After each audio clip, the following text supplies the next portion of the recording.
Hello everyone, ಇವತ್ತು ನಮ್ಮ ಮೈಸೂರಲ್ಲಿರೋ ಕಾರಂಜಿ ಕೆರೆಗೆ ಬಂದಿದ್ದೀವಿ. ಇದರ ಸಮಯ ಬಂದುಬಿಟ್ಟು ಬೆಳಗ್ಗೆ 8:30ರಿಂದ ಸಂಜೆ 5:30. ಆಮೇಲೆ ಇದರ ಎಂಟ್ರಿ ಫೀಸ್ ಬಂದುಬಿಟ್ಟು ದೊಡ್ಡವರಿಗೆ 60 ರೂಪಾಯಿ, ಹಾಗೆ ಚಿಕ್ಕ ಮಕ್ಕಳಿಗೆ ಅಂದರೆ 5ರಿಂದ 12 ವರ್ಷದ ಮಕ್ಕಳಿಗೆ 30 ರೂಪಾಯಿ ಆಗಿರುತ್ತೆ. ಇಲ್ಲಿ ಬೋಟಿಂಗ್ ಕೂಡ ಅವೈಲೇಬಲ್ ಇರುತ್ತೆ, ಅದಕ್ಕೆ ಮತ್ತೆ ಎಕ್ಸ್ಟ್ರಾ ಫೀಸ್ ಆಗಿರುತ್ತೆ. ದೊಡ್ಡವರಿಗೆ 60 ರೂಪಾಯಿ ಮತ್ತು ಚಿಕ್ಕ ಮಕ್ಕಳಿಗೆ 40 ರೂಪಾಯಿ ಆಗಿರುತ್ತೆ. ಹಾಗೆ ಇಲ್ಲೊಂದು ಸೆಪ್ರೇಟ್ ಆಗಿ ಕಿಡ್ಸ್ ಪ್ಲೇ ಏರಿಯಾ ಕೂಡ ಇದೆ. ಮಕ್ಕಳಂತೂ ತುಂಬಾ ಎಂಜಾಯ್ ಮಾಡ್ತಾರೆ. ಇಲ್ಲಿ ನಿಮ್ಮ ಫ್ಯಾಮಿಲಿ ಜೊತೆಗೆ ಒಂದು ಟೈಮ್ನ ಸ್ಪೆಂಡ್ ಮಾಡಬೇಕು ಅಂತಂದರೆ ಇದೊಂದು ಬೆಸ್ಟ್ ಪ್ಲೇಸ್ ಅಂತಲೇ ಹೇಳ್ಬೋದು. ಆಮೇಲೆ ಬೋಟಿಂಗ್ನ ವಿಶೇಷತೆ ಏನಂದರೆ ಇಲ್ಲಿ ನಾವೇ ಪೆಡ್ಲಿಂಗ್ ಮಾಡಬೇಕು. ಹಾಗೆ ಪೇರೆಂಟ್ಸ್ ಜೊತೆಗೆ ಒಂದು ಮಗು ಮಾತ್ರ ಬಿಡ್ತಾರೆ, ಅದನ್ನ ನೆನಪಲ್ಲಿ ಇಟ್ಕೊಳ್ಳಿ. ಹಾಗೆ ಇಲ್ಲಿ ಡಿಫ್ರೆಂಟ್ ವೆರೈಟೀಸ್ ಆಫ್ ಬರ್ಡ್ಸ್ ಕೂಡ ನಾವು ಇಲ್ಲಿ ನೋಡ್ಬೋದು. ಈ ಬರ್ಡ್ಸ್ ಎಲ್ಲ ನೋಡಿಕೊಂಡು ಮುಂದೆ ಹೋಗ್ತಿದ್ದಂಗೆ ಒಂದು ವಾಚ್ ಟವರ್ ಕೂಡ ಸಿಗುತ್ತೆ ನಮಗೆ.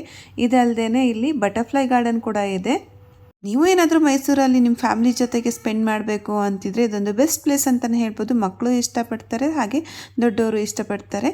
ಈ ವಿಡಿಯೋ ಇಷ್ಟ ಆಗಿದ್ರೆ ವಿಡಿಯೋನ ಲೈಕ್ ಮಾಡಿ. Thank you.